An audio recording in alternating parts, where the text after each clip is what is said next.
Can y'all hear me?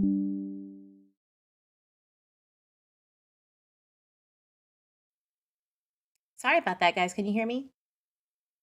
Can't even see me. Hello, hello, everybody. Sorry, I'm late. I was having audio issues, so I apologize, but I finally got it working. How's everybody doing today? Um, I wanted to kind of give my little tribute to Sean Doherty. I got that down on how to pronounce his last name. Um, because he had already had a funeral and things like that.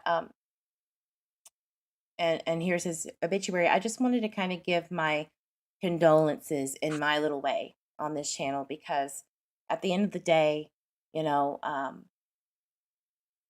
he's deceased and a family is missing him and loves him, and I wanted to just kind of honor his memory, like I do with all cases when someone uh, is either missing or as excuse me has been found deceased. So I'm so sorry for the family that they're going through this, and my heart is with you always. And so let me see who's all in the chat. Let's see, Country Kitten, getting ready for today's discussion. Hopefully everyone is having a great day so far. Likewise, Country, thank you for being here. Hermit Zifrog, it's good to see you. Linda Fontaine, Aaron Hicks, Lucia Williamson, woo woo. Afrohuman, so glad that you're back in the chat. I have missed you, girl. I'm glad you're back. I haven't seen you in a while, so it's good to see you. Jeep Girl, hey, glad you're here. I don't know if I said Aaron Hicks. I always say one like duplicate every live, so you are the winner today. Ooh. Malibu Barbie. Yeah, I am so happy to have the opportunity to cover this case and kind of get some of the details that not a lot are privy to. So shout out to Forensic Astrologer for helping me with some of the little things and questions that I've had that weren't really making sense or I couldn't understand. Much appreciation for you reaching out and chatting with me. So getting into Sean Patrick Doherty's case. If you don't know, if this is your first time here, welcome in. Hit that like button or just like button, whatever you prefer. Just pick one so that I know how you feel. And go ahead and hit that subscribe button if you like what you're hearing. I wanted to show y'all an amazing little mug that I got, or actually that my mom got me. Isn't that cute? I kind of like owls as a thing. The symbolic thing. I have like a whole collection of them. It's stupid. But getting back on topic here, there are things that I just became aware of thanks to Val. Please go check out Forensic Astrologers. If somebody could put the link of her channel, she's got great content. I actually covered her very thorough video about Michael Vaughn. Just great content. And I'm actually starting to get back into the astrology side of things. So I'm trying to keep up with the content out here. But anyway, there's a lot of things that I can't talk about just yet. There is something, big that's going to probably drop this Friday. If not Friday, maybe over the weekend or the following week about Sean's case.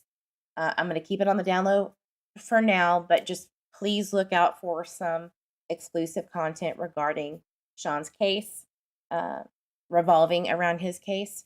So just keep your eyes and ears perked for that. But one of the things that I think was a really good point here is that body cam footage.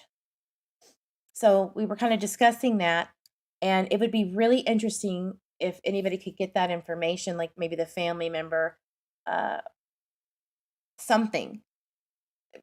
But I just found out that it's still an active case. It's open, guys. Did you know that it was open? I didn't know it was still open. I thought it was closed, and they're trying to reopen the case. Now, I can't confirm that, right? But that's what I was told. So I thought that was interesting because I really sincerely thought that police, said that it was closed, but they haven't. So check back on chat. I've got to get my alert box set up again. It's not working.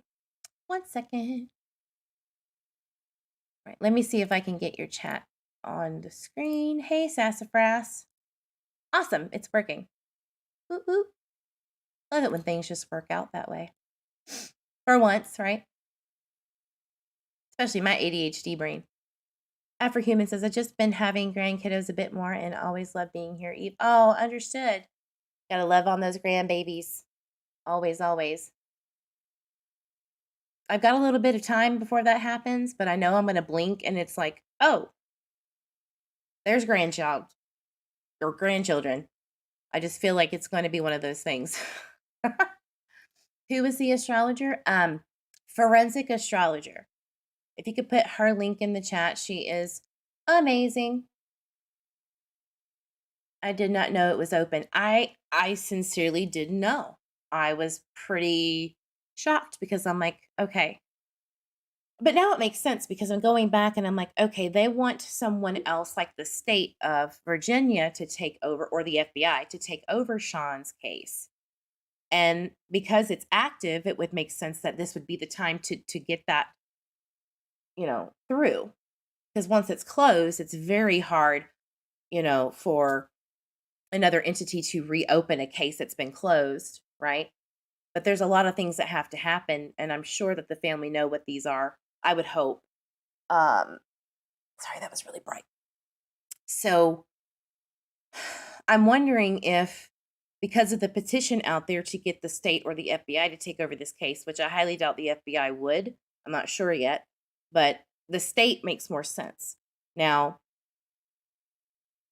what I looked up is that if the family feels like a case has been there's a conflict of interest or there is something wrong in a sense of the investigative process and they have proof of this, you can file a complaint with the state. Then the state police can do an investigation with the police department there or the sheriff's office and decide if it needs to be taken away from them basically and put into the hands of another agency. I don't know if it would have to be the state police, but I just know that, there are ways to go about this. And I don't know for sure if that's what's happening right now, but I really, really, really hope that that's the case. All right. I really do. Because we all feel this way, right? There's something wrong. All right. So I'm going to go pull up the Facebook page, which, by the way, from what I was told, the Facebook page was going to be taken down for some reason. Can you believe that? That is sketch to me. I don't know who or why. Maybe there was some content on there that was offensive to Facebook. I don't know why. We're trying to figure that out. But that's very interesting. And I'm hoping that it wasn't like law enforcement requesting that it go down. That would be very, very suspicious because, first of all, you have the right to say how you feel about your son's case. And I'm a very big proponent of, freedom of speech, right? So I don't know what happened there, but I'm going to try to find out. Sassafras says, I adore my granddaughter. Becoming a grandmother is the best thing that ever happened to me. Aw. You know what? That's beautiful. And I know that must be something that, the grandmother, Viha, I think her name is, feels like they got robbed of later on, because of Sean's demise. And, those are kind of the things that I try to be mindful of when I'm speaking on these cases. And so that's why we need to really, really fight for getting all of the information out there that we can. Because if I were in their shoes, I would probably never rest until, everything is at least, given to another agency. I don't know about y'all, but Facebook has been making me authenticate like every time I log in. Why? Now it's asking me to go open it on my phone, guys, and I don't know where it is right now. Give me 1 second. I'm really, really sorry. Give me one.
Sorry, guys, I found it. Fell fell in between my bed and my dresser, like way under my bed. It never goes there, but I blame it on the ghosts. All right, I blame it on Gayla, my spirit guide. Right? Hey, Carla, I'm catching up a chat. Hi, Mr. Eve. Is Eve talking? I wasn't. I wasn't. I was trying to get my life together and find my phone. I know. I know. Don't judge me too harshly, Mr. Eve. So it's asking me to log in again and verify it. I don't know what's going on. There we go. All right. So yesterday we were talking about, the Facebook page, what happened to Sean. Anybody can go on there and get as much information as you need. Yesterday I said two things that I wanted to correct really quickly. One of them is the peach, the jarred peach that he was getting out for his brother. It was actually for himself. So, obviously it was never eaten, which makes me think, okay, hmm, was there an ambush there? Now, the issue that I have is, how he was supposed to go upstairs and get the trash from both bathrooms on the second level and come down. And I wasn't sure, like, did the trash make it into the big trash downstairs? And what I found was that there were two different types of like red string trash bags and blue string trash bags. And the mother states that she only buys one of those. So she didn't know where these other ones came from. So it makes me feel like, did they take some evidence, and they used the wrong bags? Like, everything makes me feel like this was very quick and kind of sloppy. They had to work really, really fast if it was a nefarious, if it was foul play. Um, it's just those little things. Or maybe it was very intentional to mess with your head kind of stuff. Like, my brain I'm still trying to wrap around it. I still don't understand. But it's just those little things that, we have to work through. Snapchat is set up so that if you use the app on two different devices, then you must go through logging back in. Yeah. It just keeps doing it though. It's so weird. So then I have to like sign out completely from Google Chrome, like under my um, login, and just use nothing. Like, I don't know. I got it to work. So weird. All right. So I want to pick back up where we left off, which is the peach. So remember that yesterday. So we were talking about, Viha, the grandmother, and the mother going to the doctor's appointment that she had scheduled. It was only supposed to be 25 minutes.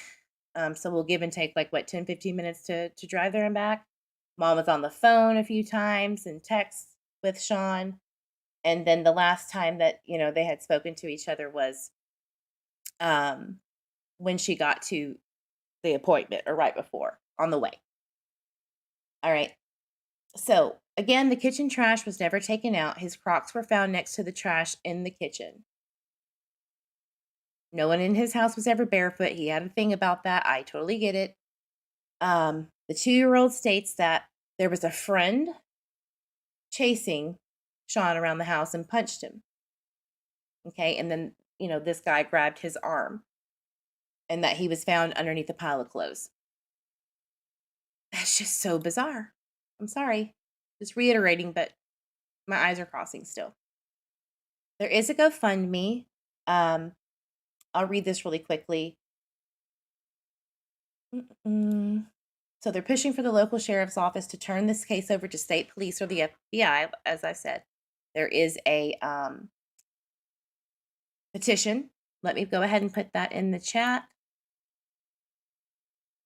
Sean So this is to get, again, 25,000 signatures to get state or FBI to take over the change.org position. So if you want to go there and sign that petition, please do. I will link that here in a second when I can find it. But anyway, so there's that. Again, you can go to the What Happened to Sean Facebook page for this. So, official response. Let me pull that up. Whew, made me very angry, but at the same time, you have to be kind of, you can't side completely yet until you have all the facts, right? So I think it's called the York Picusin. I'm sorry if I didn't say that right, but that's the sheriff's office. Picosin. I hope I said that right. So the sheriff had a statement about Sean's case a little bit, just a little bit, but really it was a full blown where the parents are wrong in their speculation of this Facebook page, like this specific one that we're looking at. Very hurtful, in my opinion. Pulling it up right now, guys. One moment.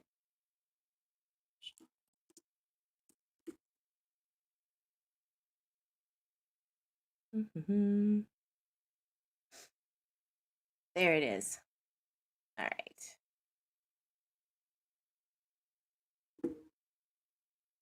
All right, let's watch this really quickly. What happened to Sean? That's the question circulating social media, and with these signs popping up all over the peninsula, the community wants answers. Losing a child is just one of the worst things that could ever happen to anyone, and we would never wish it on people you didn't even like. Ramona and Jared Rivas say their 12-year-old son's death is suspicious. Sean Daugherty was found hanging from a swing set in his backyard on April 14th. They have several concerns, one of them being this. The EMT report states, quote, law enforcement responded to a residence for a suicide. When you arrive at the crime scene, the first thing you do is investigate crime because you don't know what it is. The Rivas family feels that there are too many questions from that day, to include the way Sean was found, with his arms bound to his sides, bag over his head, wearing his stepfather's clothes. They say he was shoeless, but his feet were clean. He had nothing on his feet and the feet were totally clean, as to get to the swing set this far. The York Picosin Sheriff's Office addressing that in a video statement on Tuesday, showing this picture of the swing set, saying the ground was dry. The Sheriff's Office. Okay, so there's, sorry, I did not get the right video. I got the news clip. Sorry, 1 second.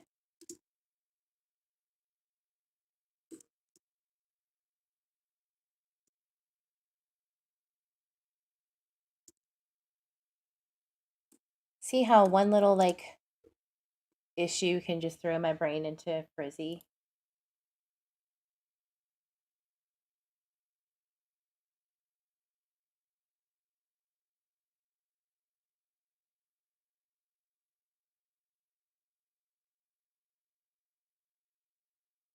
I'm surprised I haven't like taken it down at this point. They were very, very hush hush. I just found out that, not everybody even knew about this until way later. Like, not, there was such little coverage, on this that not everybody was even aware until months, when it went viral just a month or two ago. And it's so interesting that now I can't find this damn video. It's crazy because I just saw it.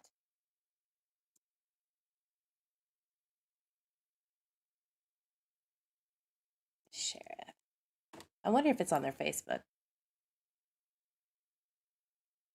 I'm sure it is.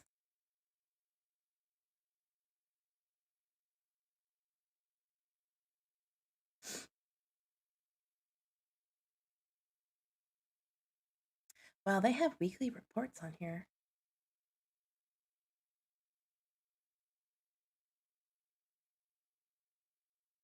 Sorry guys, I'm searching for it. This is so strange. Like when I put it in YouTube earlier or yesterday, it was there.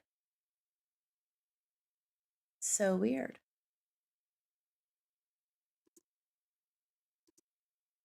Makes you wonder. Are they trying to like censor it more, you know?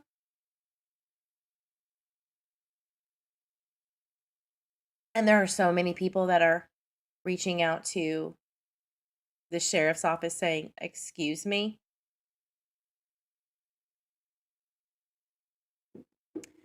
Yeah, that video was on here. This is so strange. So strange. I know that this was posted in April. Sorry, guys. 1 second. This is so weird.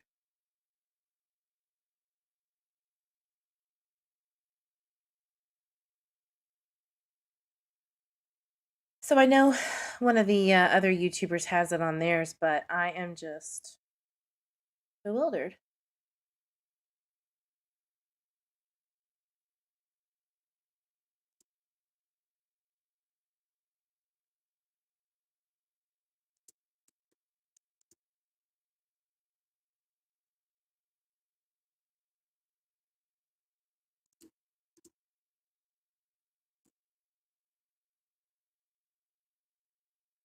Maybe it's on Daily Press. 1 second. This is insane. Where is the damn video? Sorry, guys, but kind of makes you wonder what's up. Because so I had it up to view, and the link doesn't work anymore. So I'm gonna refresh. Hold on. There it is. That's odd. Now it works. Okay. Sorry. All right, let's go. 22 has not been fully investigated. Recent statements have caused concern in the community that the death of a 12-year-old on April the 14th, 2022 has not been fully investigated by the sheriff's office and that there may be a killer in our area that poses a threat. Nothing could be further from the truth. It has been the long-standing policy of the York-Poquoson Sheriff's Office to not release information relating to cases of suicide, particularly those cases that involve children. We do everything within our power to preserve the privacy of the grieving family. We take these matters very seriously, evaluate all evidence, and consider all possibilities. The York-Poquoson Sheriff's Office is aware of a recent social media site created to provide the public with theories surrounding the death of this 12-year-old. Much of the information being posted to this social media site is opinion, innuendo, and fabrication, which is not consistent with the evidence that was collected by Sheriff's Office investigators during their investigation.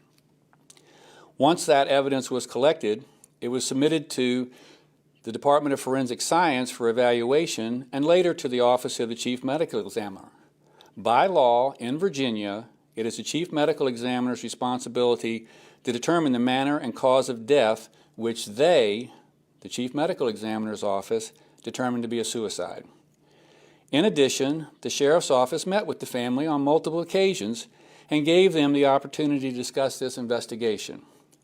Additionally, an offer was made to have a group meeting after the findings of the Chief Medical Examiner's Office that would include the family, members of the York-Poquoson Sheriff's Office, and the Office of the Chief Medical Examiner. As of this date, the family has not expressed interest in scheduling the meeting. Instead, they chose to post this video publicly. Okay, so that was some shade. Like, okay, so, there were a multitude of times that we were going to schedule a meeting about the findings of said case. But from what I understand, they were waiting on more information. And I think at the time, I could be wrong, I can't confirm this, but they were doing other things in a sense of moving, getting things situated. There was, the owner of the house that they were living in at the time that they had sold, where Sean passed away. There was a lot of back and forth. But either way, I don't know what the truth is for sure about what happened there. So, from what the website says, the chief medical examiner's office says, is that if there is any evidence that you can, provide to the chief medical examiner about the discrepancy in what they found, or what decision they made on his death, they'll reevaluate it. And I don't know if they were waiting on more evidence, but we have to remember that, you know, the family had to call police back out to get the handprint, which we'll go over here in a minute. But they had to call them back out to lift viable fingerprints.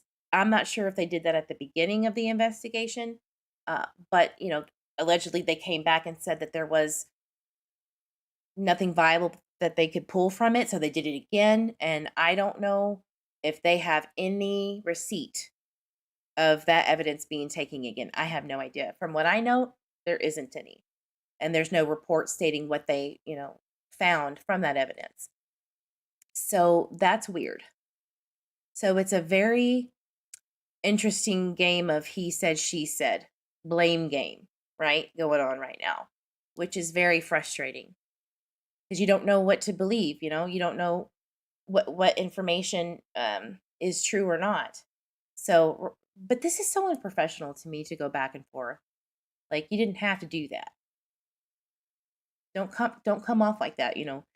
Let's just say Sean did, which I don't believe this, but he did commit unaliving himself. This isn't the way to go about it. That's just me. There were several key points that were made in this video that the sheriff's office will address. First, in the video, the mother said, "They have told me a few times that they really don't know how to investigate this kind of murder case because it's really complicated." The implication being we, the York-Pocoshan Sheriff's Office. That statement is absolutely not true and was never made to this mother. Our investigators are recognized in the Hampton Roads area as professional, caring, competent major crimes investigators. They have investigated and solved numerous cases that include homicides, suicides, rapes, and robberies. They have several decades of investigative experience within the division. The investigation divisions consist of graduates of the Virginia Forensic Science Academy, which has certified them as crime scene experts. Along with processing the scene. Now, I understand that he's saying, they have a certification, da. That's great. Thanks for that. We all know that there has to be Mr. Eve. He's trying to take over my live. Text me, love. But I don't care what certifications. We all know that they're supposed to be professional and they're supposed to be accurate, etc. The question is, did something change, or was there something wrong? Was there something that was said that you can't prove? Like, I know that you have to back your own. I get it. But is it impossible? He's saying that, there's no evidence to suggest that they said move on. But I have heard cops say way worse than that to a grieving family who, just lost somebody. It's not unheard of. So, I get it, but calm down on that. You know what I'm saying? Calm down. And interviewing witnesses and the family, investigators interviewed a significant number of people to include surrounding neighbors, lawn care personnel, school officials, friends of the 12-year-old, and other community members. The results of these initial interviews did not identify any potential suspects. Also during the course of this investigation, the family provided. Okay, so he said that but there were no potential suspects. However, if you're not thoroughly looking at really anybody, even though you've investigated those and your mindset and your investigative blinds are on, why would you? There's no evidence to suggest that anybody broke in the house. Doesn't mean that didn't happen. You got a handprint on the back door. You've got a child who has a bag over his head hung bound by a belt so tight that I don't see how he could have done that all with that going on. So to me, it's like period blank the end. This could have been something different, right? It's still an active investigation, so maybe they're waiting on some evidence. Maybe they're playing the mom a little bit and, saying there is no foul play, but in the background they're like, "Oh, good God, there is some bad shit going on, and we're investigating, but we need everybody to, uh, think that we're not on to anyone." It's a tactic that's been used plenty of times, right? Confuse the public, confuse the perpetrator who might be watching. And unfortunately, that's really, really harmful and hurtful to the family, obviously. But um, police really don't care about your feelings all that much sometimes. They actually care more about justice and getting the perp than sometimes the family, respecting the family. That's just the facts. That's just the facts. For instance, the Honda Pilot driver or owner of the Honda Pilot in Michael Vaughn's case. Do you think that, you know, someone who, when they said that they think they know who the owner of it is and they live in the neighborhood, they just don't know who the driver is? Well, what if it really wasn't them? What if it was, good God, and you have everybody knocking on their door saying, "Where did you take Michael?" Like, that's very disrespectful to me. That's very weird, to let the world know that it could be, you know what I'm saying? It's just weird. So not always do they really care about who's not involved that they involve people in. Law enforcement's law enforcement. So that's just my feeling on it, okay? Information on individuals they believe may be involved in the case. Their suspicions were based on people that they merely believed to be in the Yes, area Crystal. at the time of the incident. These Exactly. individuals were all located, interviewed, and ruled out as persons of interest by Sheriff's Office investigators. The evidence collected and documentation shows many discrepancies in the version that was put forth on the family's page. The videos and photos you see on their social media site are not from the actual scene. They have been fabricated. First, the video of the man. He straight up said it's been fabricated because this camera footage is not from the actual home because they didn't have cameras. They felt like they were in a very safe neighborhood. They didn't, which I'm going to tell you something. If you can afford it, I highly suggest always having cameras with at least, corner angles of your home, backyard, front yard, you know, uh, and the sides. At least you can have that 180-degree view of anyone that could get into your home, because it's going to make a difference if something happens, whether it be your home or a neighbor's home or down the street. You never know. It's 2022. Get cameras if you can. If you can't, find ways, you know, save up a little bit, because it does help. But for him to say that, I don't know, it just kind of rubs me the wrong way. Just because it's not your home's camera doesn't mean that it's irrelevant. So let's see what he says about fabrication.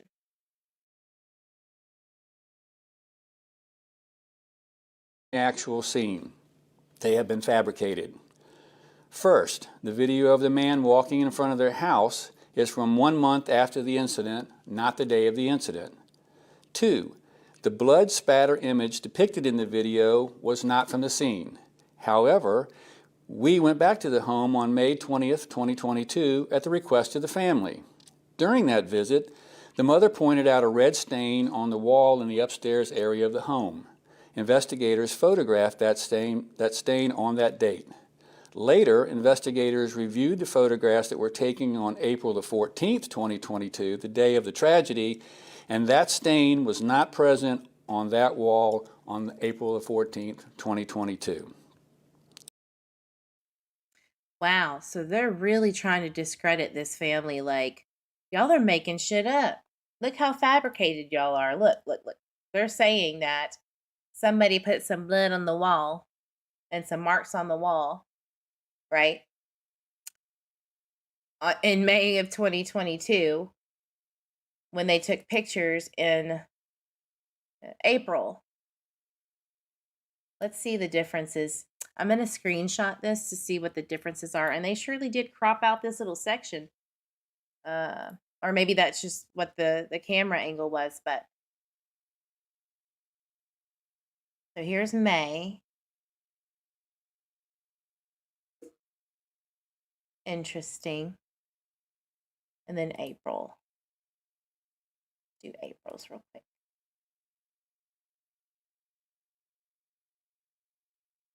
Where is it?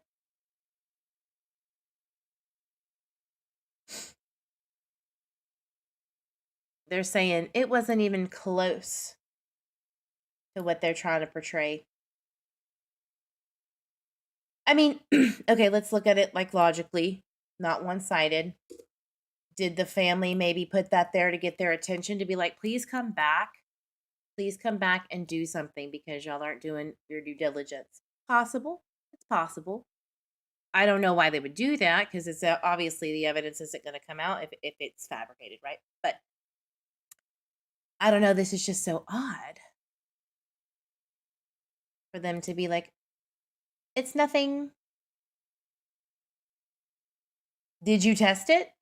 That's what I want to know. Even if they were fabricating it, did you test it? Let's see if he says anything. Of the tragedy, and that stain was not present on that wall on April the 14th, 2022. In the mother's video, she states that her 2-year-old child witnessed the events that occurred in the house. During a recorded interview on April the 14th, 2022, between the mother and Sheriff's Office investigators, she stated when she left the house that afternoon to take her mother to an appointment, the child was asleep. When she returned home after the tragedy had been discovered, she is quoted as saying to the Sheriff's Office investigator, quote, "Thank God he was still asleep," meaning the 2-year-old.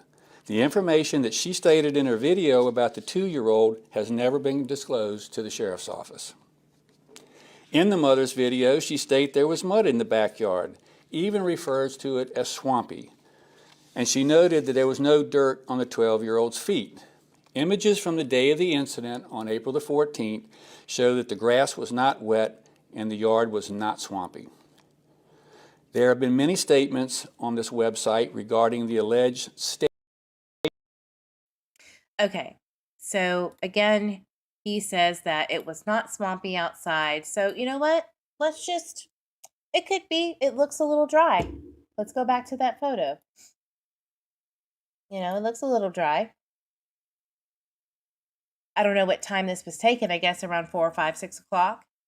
So let's look, see what the weather was like in Yorktown, Virginia. Weather, April 16th, 2022. Let's just see. I just want to know. I mean, it does look dry, but a lot of people were back there too. A lot of hustle and bustle, right? I think Mr. Eve is here. April 16th.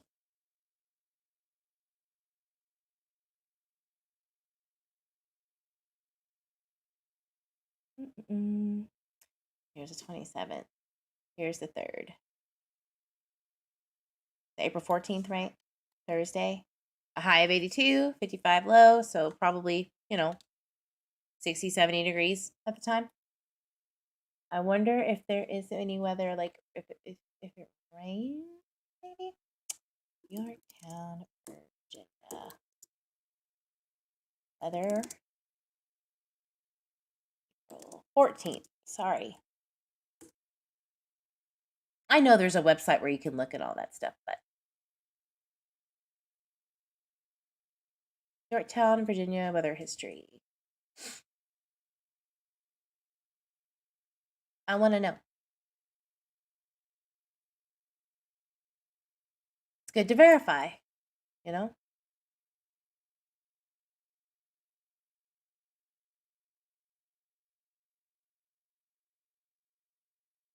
Precipitation.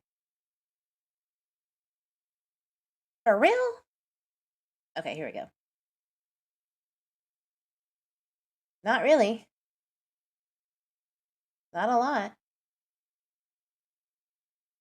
75 degrees. So, yeah, normal.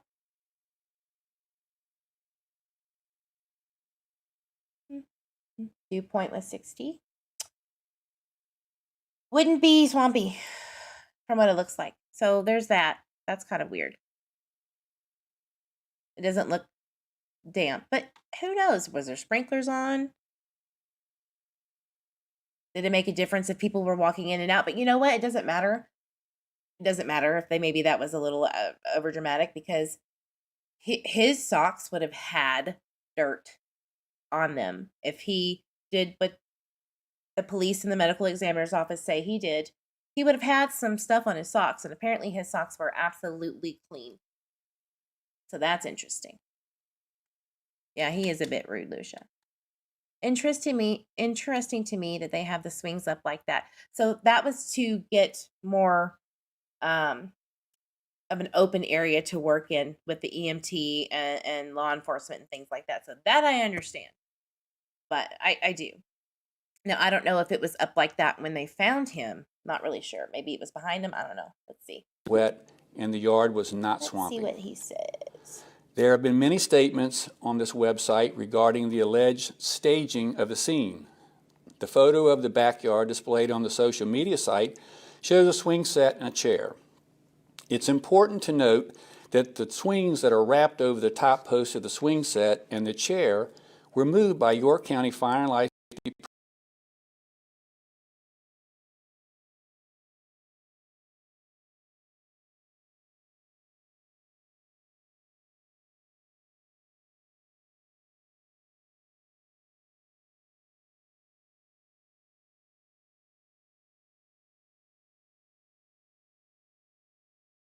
of the scene. The photo of the backyard displayed on the social media site shows a swing set and a chair. It's important to note that the swings that are wrapped over the top post of the swing set and the chair were moved by York County Fire and Life Safety personnel in order to create enough space to render life-saving measures. The chair was moved from its original location under the swing by Fire and Life Safety personnel, where the 12-year-old was hanging, to the front of the swing set, and the swings were moved to provide workspace. Our investigation determined that the chair was originally located on the deck at the rear of the home and was moved to the swing set area. Also, during the course of our investigation, DNA samples were collected from the cord that the 12-year-old was found suspended from. This cord was not a shoestring. It came from a motorcycle helmet bag that belonged to the stepfather that had been previously located in the garage. Now, to me, oh man, that is very specific, okay? You have this 12-year-old child that was hung by a string and a bag in the garage. That's interesting. So that means that he either, let's just look at both sides. If it was him, he went into the garage and got that. Or if it was foul play, somebody went into the garage and got that. Was this person hiding in the garage? How did he get in there without being seen? Did he sneak in while they were upstairs? Mr. Eve, I tried to sneak in behind. Are you here? I didn't even know. You are sneaky. But does that make sense? Does that mean that somebody was waiting, went into the garage to get themselves together to attack? Mr. Eve, she cut you off. Wouldn't be the first time or the last time, Crystal. I'm just saying. Yeah, crime of opportunity. So to me, it's like there's just so many variations of what could have happened. I don't know. Let's continue. Yeah, think about this one. The 12-year-old's DNA was the only DNA found on this cord. Specifically, the DNA swabs were taken from the knot placed in that cord, and the only DNA on that knot belonged to the 12-year-old. Okay. Here's what I have a problem with. You only took the DNA of the knot. Why not take multiple DNA samples along the entirety of the knot, like maybe every 6 inches or 4 inches? That's weird. So only the knot. Maybe the parents, if they can get it, or if the state takes over, maybe the entirety of the knot needs, or the entirety of the string needs to be tested, right?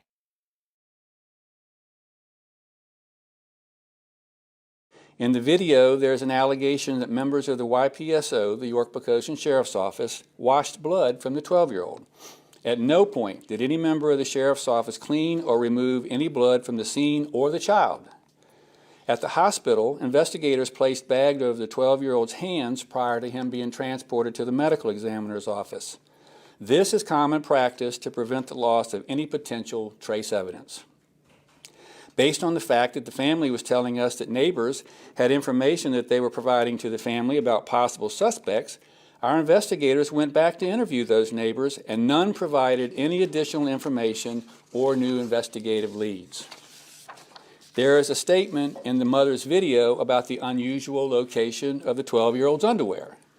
The clothing that the 12-year-old was wearing when he was located that day belonged to his stepfather, to include the stepfather's shirt, pants, belt, and stepfather's underwear.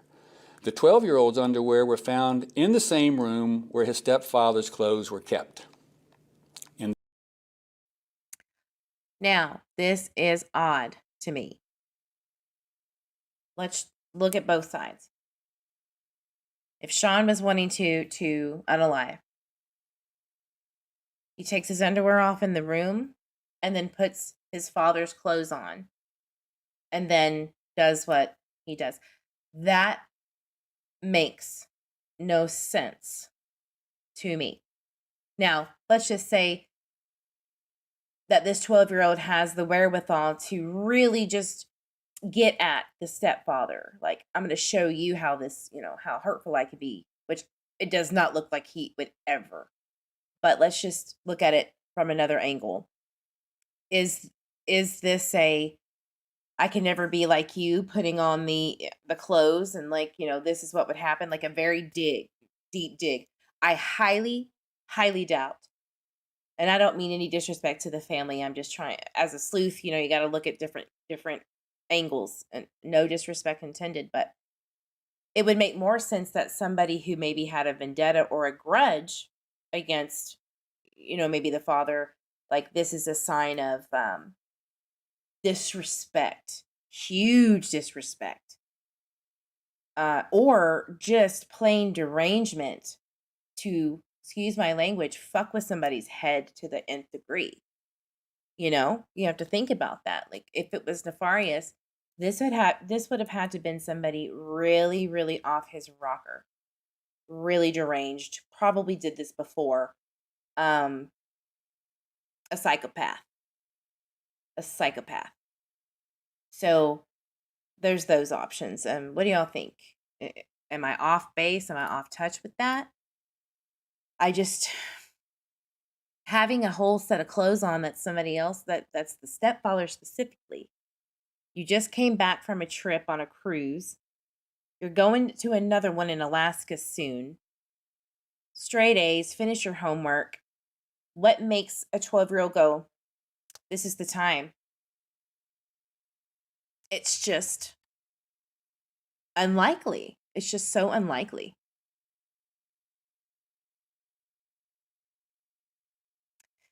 That is intense hatred. Yeah, that's what I'm thinking. It's a message, right? Yeah, I just, please disagree and give me something else that I'm missing, because I could be missing something. It just boggles my mind, this case. All right, let's continue. In the video, the mother states that someone from the York Pocosin Sheriff's Office sent her a text that stated, quote, "time to move on." To our knowledge, that statement was never made. We have done some research and have not been able to locate a text message telling the family to move on. The only text similar to this was a text between the investigator and the mother, where the mother states to the investigator, quote, "It is time to heal." Several theories were presented to the sheriff's office investigators by the family. That's interesting. The first theory provided to the family about what happened that day stated that they believed that this was a burglary, and during the burglary, their 12-year-old was sexually assaulted and murdered. However, sheriff's office investigators found no evidence of an intruder, and laboratory and medical evaluations of forensic evidence sent to the laboratory found no signs of sexual assault. The second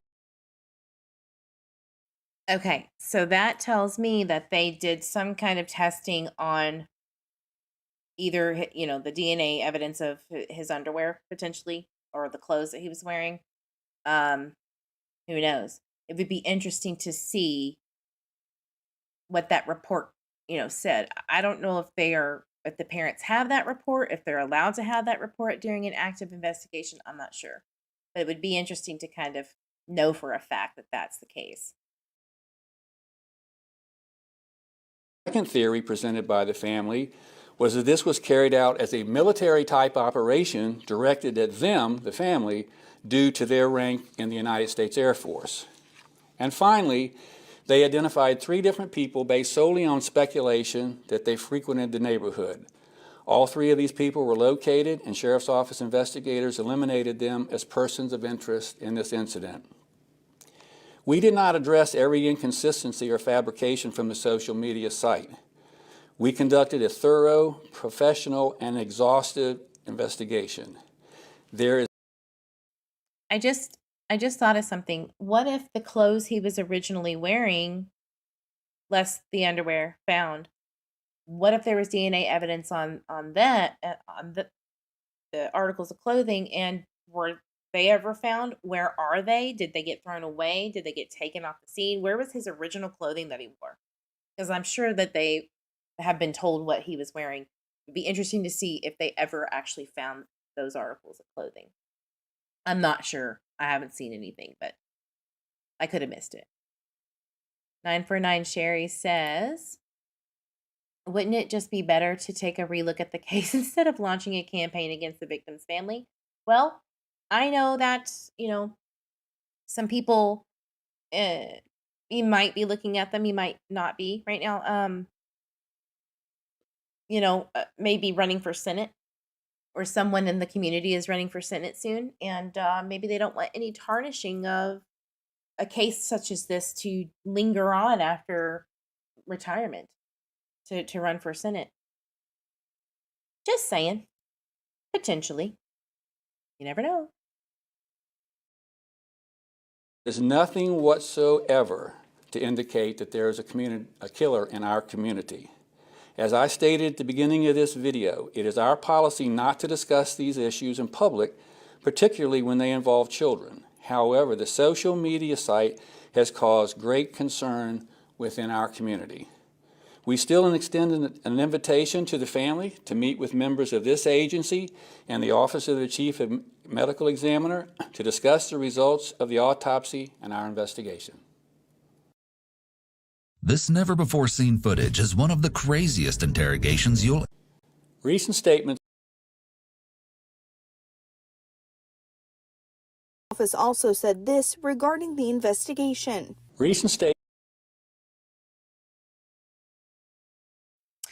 Yeah. So it was a lot of gaslighting. A lot of gaslighting. This is what they said, this is what we know, and let's just say they're completely right. He was 100% on everything. It was cruel, it's cruel. But maybe that's just how he operates. For someone to have staff fully trained to their capacity on these kind of things habitually, maybe some sensitivity training is in order, sir. Bare minimum. Because that was really, really hard to watch. From the side of looking at it from a brother, a sister, a parent, a grandmother. So they say that they were very disappointed. That's a lot of discrepancies. Yeah, and it's something that I would love for the parents or the family to clear up so that we can move on and look at things that are um whatever the discrepancies are, because that right there, like, let's just say the sheriff is lying or wrong. There is your uh, entry into the state police investigation of conflict of interest, or not properly investigating to their fullest extent, right? So there's your entry, because they publicly came out and said that. Now, you would be a fool to do that and lie, but it's very difficult. It's a very difficult case. This is what makes me go, I don't know what to do. I just want to stick to the facts and get his case out there. And I do want it reevaluated, because what's the harm? What is the harm in that? This is heartbreaking. His death seems suspicious and implausible as a suicide. I can totally understand family doubts and wanting it to be looked at. Right. Right. It's just too weird. And Sean deserves it. Forget about the politics of law enforcement and the family. Whatever. Sean deserves that. The sister who found him hanging deserves that comfort and that solace, that here's what happened. You know? Instead of wondering all the time. That is so brutal. Like, I think that in the true crime community, we all understand that no justice is pretty much torture for ourselves as sleuths and observers, let alone just the family being tortured every day, not knowing the actual truth, right? I don't know. So it says that they attempt to discredit our account of events by stating that our story is untrue. We are asking for them to allow an outside entity to investigate the case. We unfortunately do have to address some things that were said in this video. Over the course of several weeks, we filmed the property and its surroundings to see if anyone would revisit the scene of the crime. There is an individual who was filmed numerous times throughout several nights. So when you saw or heard the sheriff say the footage of the person that was walking, they've investigated them thoroughly, didn't see anything worth investigating further, cleared. I believe he said cleared. But that footage, obviously, it must have came from this. They show a red mark on the wall. So remember the blood stain that they were like, come back and you need to look at this. They show a red mark on the wall from May 20, 2022. This was a new red mark. When you wait 5 weeks to collect evidence, there will be new marks. This was one of the many spots throughout the house that were pointed out to the investigators. So let me read that again. They showed a red mark on the wall from May 20, 2022. This was a new red mark. When you wait 5 weeks to collect evidence, there will be new marks. This was one of the many spots throughout the house that were pointed out to the investigators. Okay. Philip says, could it be misadventure with another preteen come into play, or somebody had been gaming with online? Potentially, yeah. Maybe. Maybe it is some predator online. It does happen. Maybe they need to investigate that.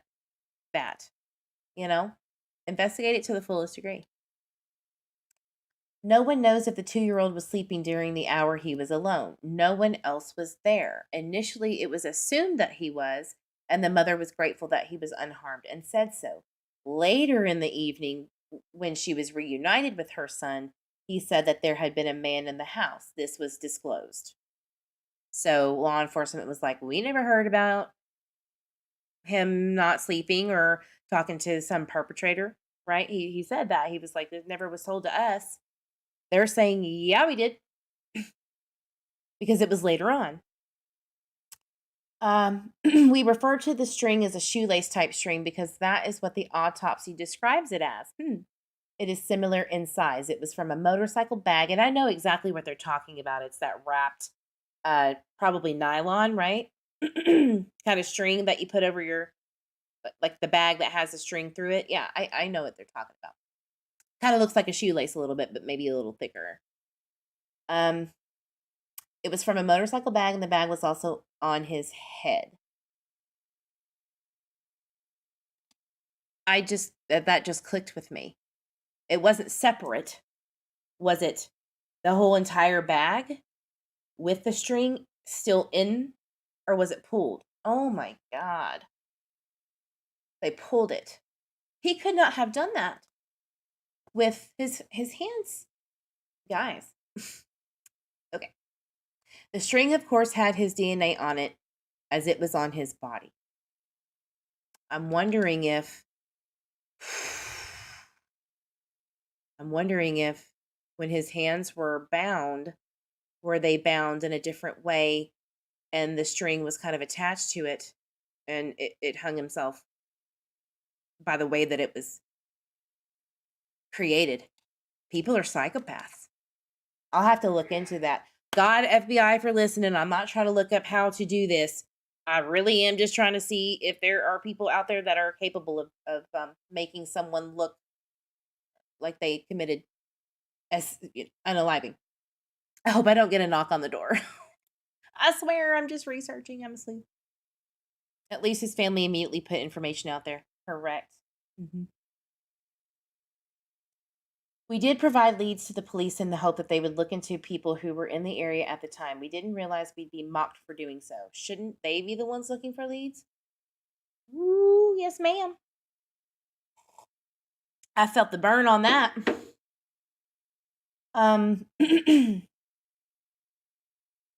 This is what they chose to focus on instead of answering a few major questions that have been lingering for some time.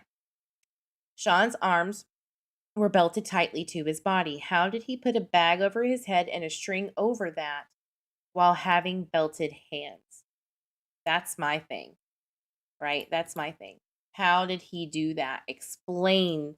If you could explain it to us, if this is what the medical examiner's office and the PD is saying, how? Maybe could clear things up. How did this work? Did you reenact it? Sean's glasses were glasses were broken. He could not see. Where's the missing lens? Good question. I would just like to know what law enforcement's theory is as to how exactly Sean was able to get himself in the manner in which he was found. Perfectly said. Way better than I just did. Yes. Sean did not leave a note. He did not search how to commit suicide. He did not communicate with any strangers online. And that could be. I think that they have the cell phone at this point, so I'm sure that they can look into that. But maybe he did. Who knows? Sean submitted all of his upcoming assignments online as soon as he got home from school. He also prepared himself a snack, the jarred peach, right, which was left uneaten on the counter. Sean was babysitting his little brother. Hello. That would be very cold, even for a 12-year-old to do that while babysitting. I highly doubt that that sweet boy would do that. That's just my opinion. It's just unfathomable. There are dozens of things that do not add up. We are asking for another entity to take over the case and investigate with a fresh set of eyes. Isn't everyone entitled to a second opinion, just like a doctor, right? And so here's that petition that I believe put in the chat. So that hurt their feelings, I'm sure. And at least they responded. I don't see anything wrong with that. There's a female profiler on YouTube willing to look into this pro bono. Yeah. I commented and said, I am so happy that you're willing to do this pro bono. I appreciate your work. If you need any help in the expenses, let me know. I'll try to raise some funds for you. I will say that because of the shade that Pat Brown, who's who you're talking about other people dissecting this case and speaking on the case and not having enough experience and not seeing the angles that she has because of her experience, I get it. To an extent, you're correct that she has seen things from an investigative standpoint that we haven't. However, we can also see the other side of it where profilers and police get it wrong, completely wrong. And either way you look at it, everyone has their, first of all, right to talk about any case they damn well please.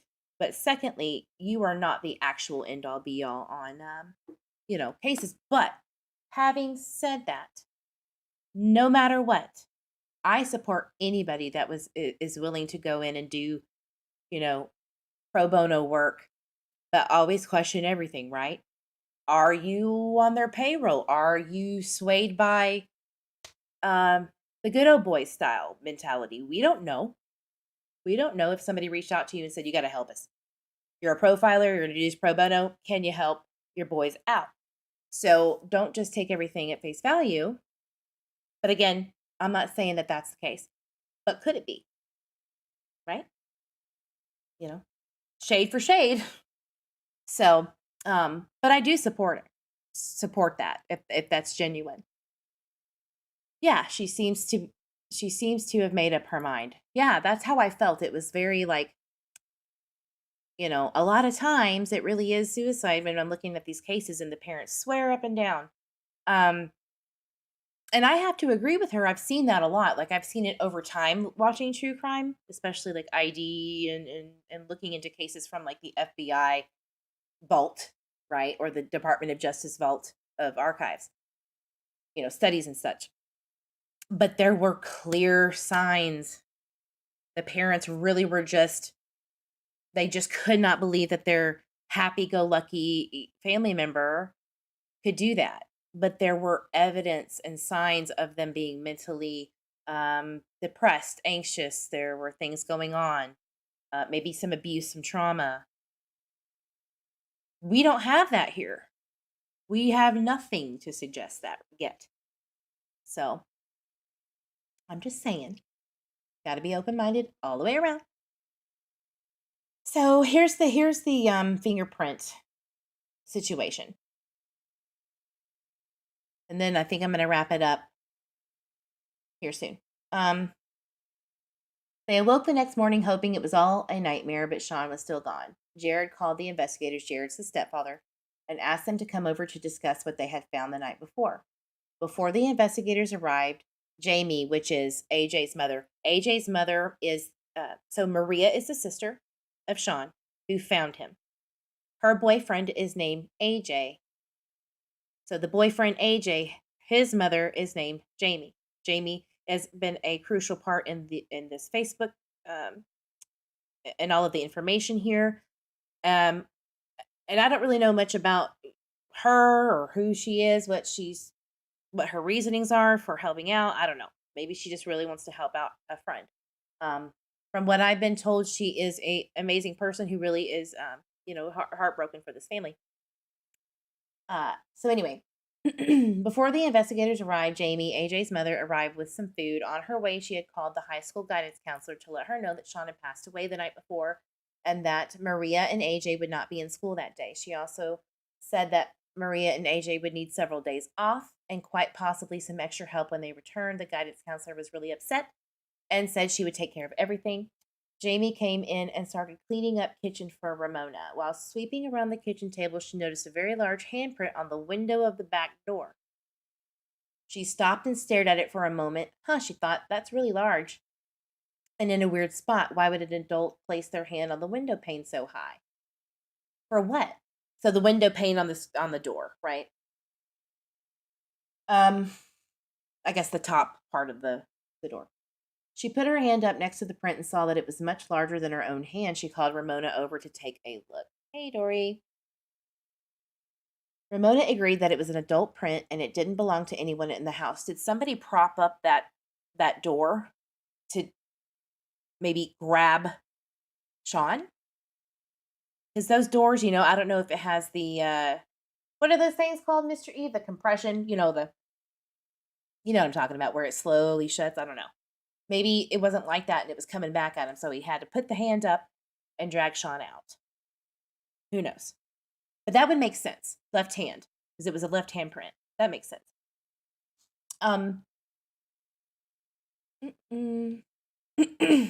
a residue or film of some sort that really made the print stand out. Ramona said that she showed the investigators when they arrived. At that point, Ramona showed Jamie the garbage bags with the bluish handles. Apparently, she got red ones from the store and never the blue ones. So they all had red handles. Ramona exclusively shot for garbage bags at Costco and bought hundreds of times. Where did those bags come from with the red handles? Or the bluish handles. The investigative team arrived at the house. Some went upstairs to the backyard, looked around. Two of them sat at the dining room table and interviewed Maria and Ramona, one after the other. There was one female investigator and one male at the dining room table. They asked if Sean had any enemies, bullied, had a bad day at school, which obviously no. He was bouncing around, joking with his friends. The video helped them identify the jacket, flannel, and shorts he was wearing that day. So he was wearing a jacket, flannel, and shorts. That's important. The selfie he took when he submitted his homework identified the shirt he was wearing. So he was wearing what he wore at school that day. We can confirm that now.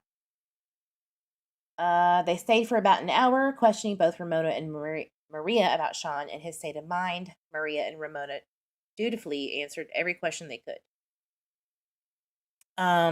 Police had taken Sean's iPhone, laptop, and iPad the night before. They asked if the family knew the passcode to get into the iPhone, but they didn't.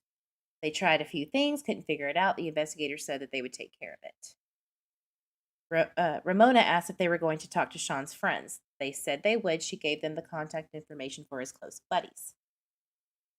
So Jamie was washing dishes at the sink and eavesdropping. She couldn't help but think that they were not taking the family's concerns seriously. And each response from the investigators seems to poo-poo the family, like, yeah, you're just hurt. You know, this is very traumatic. You'll get over it soon. Best of luck, you know.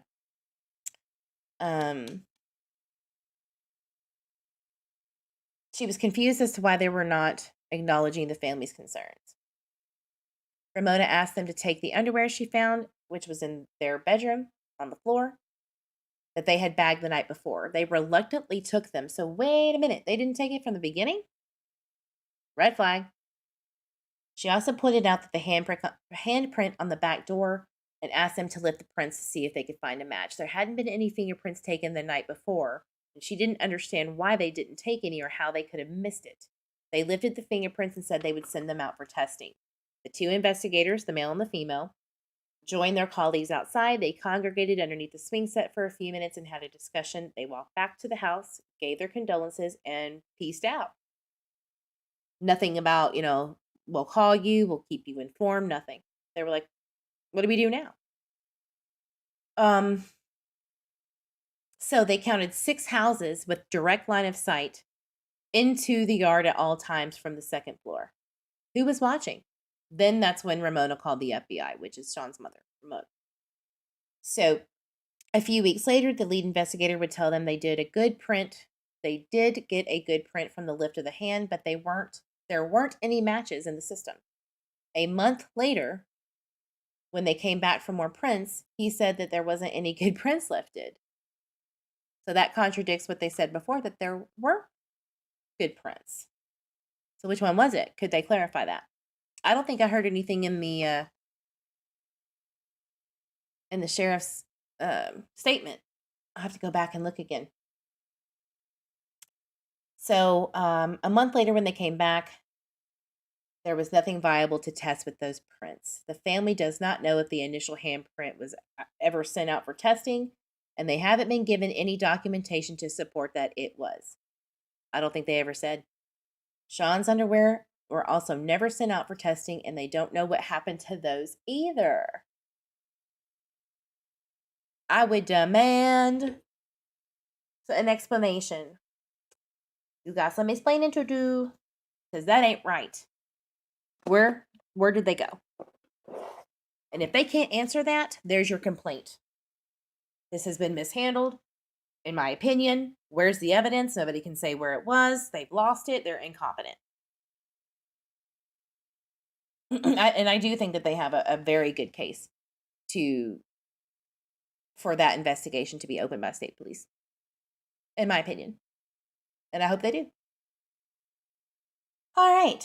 So, real quick, the day after Sean was found, there were rumors flying. The neighbors had witnessed the chaos on Sandalwood, which is the road. Some teachers at the high school had caught wind of what happened, and they were in shock. Damage control was in full effect less than 24 hours after Sean's death.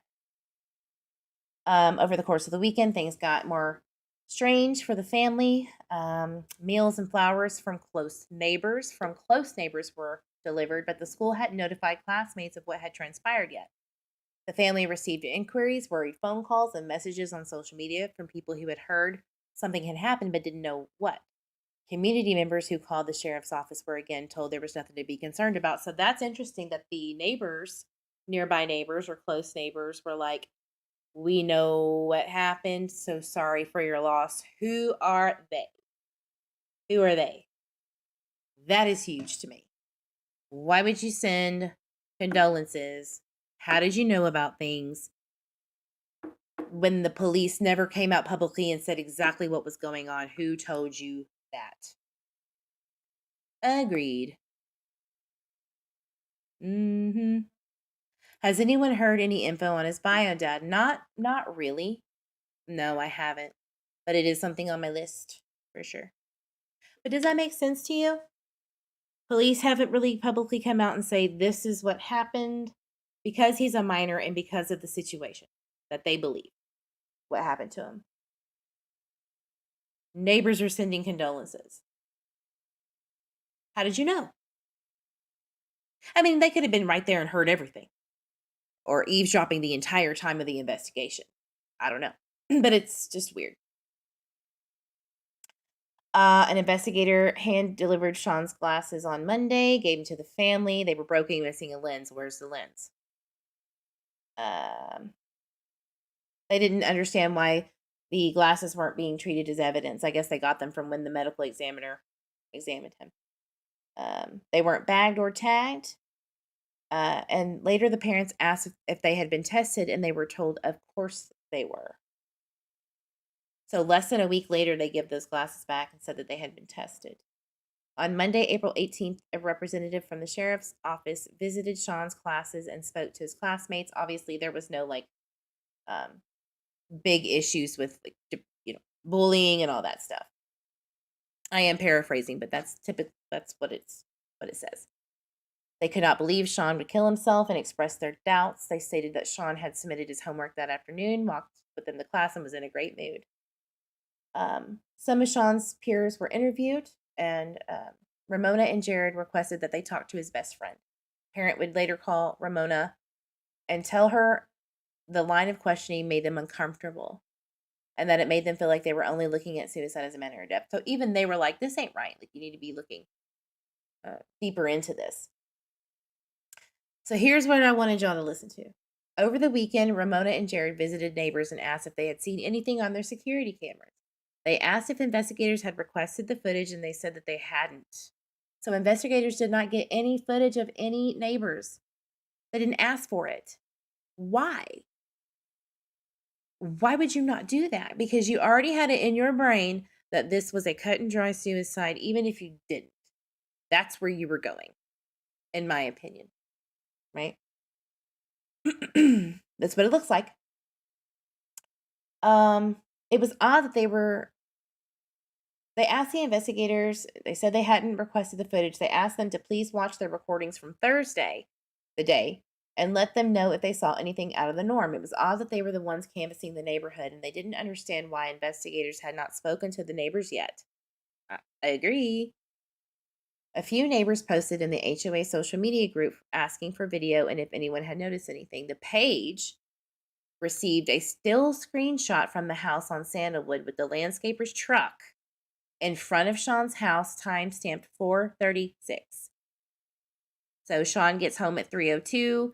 Shortly after that, the parents leave to go to the doctor's appointment. So somewhere in between the last time that the phone call with the mom and him, I think it was 45 minutes potentially. Something happened, potentially. So anyway, it was timestamped 4:36 on April 14th, the day he was found. So it says this was 13 minutes before Maria got home. Wow. It was a still shot from a video, as you could see, and I'll show you in just a second. The recording minutes on the bottom of the picture. They asked the neighbor for the full video several times, but were never given the footage. Who is the landscaper? Why hasn't he been officially cleared? Maybe they're still looking into him. Yeah, law enforcement made their minds up from the get-go. That's what I think. But I have that right to assume that until I'm proven wrong. That's okay too. Ramona and Jared had several calls with the medical examiner regarding her findings. So, remember when he was like, the sheriff was like, we have a meeting that we could set up with her, and she has yet to respond, or, multiple requests, right? And they've never done it. Well, looky here. Ramona and Jared had several calls with the medical examiner regarding her findings. When a forensic pathologist is assigned to a case, she utilizes the body, any evidence she is presented within from the investigators, and theorizes how the decedent passed based on the combination of facts and opinion. In fact, the lead investigator was listed on the autopsy as present during the exam, as well as the person who brought evidence to the medical examiner for measurements and all that stuff. The ME was given the string that had been found on Sean's neck, the article of clothing on his body, which was his stepfather's, and the belt that had tied his arms down. She sent off several samples for testing and also completed a perk test. Once the medical examiner was done with the body, it was released and driven down to Southern Pines, North Carolina for the funeral. Wow. The family packed up their SUV and drove home to North Carolina, unable to divert their eyes from the one empty seat in the back Sean's. Hey, Chaos Queen. Hello, hello. So this is the picture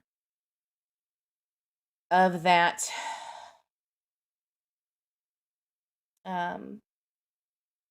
landscaper's,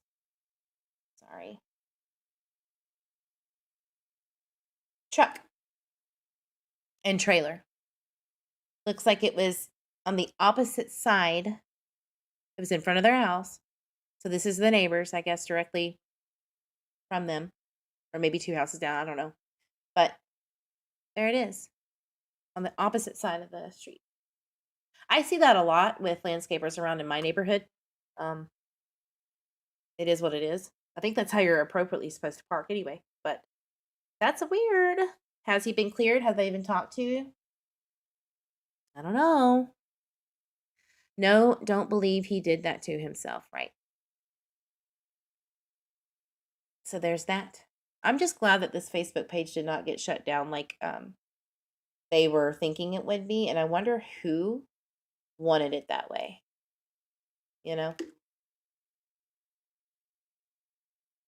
Is there anything else of importance?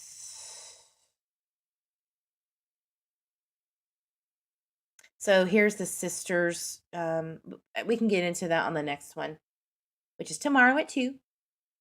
And we're going to wrap up what the sister saw, how she was acting and feeling, what happened to her.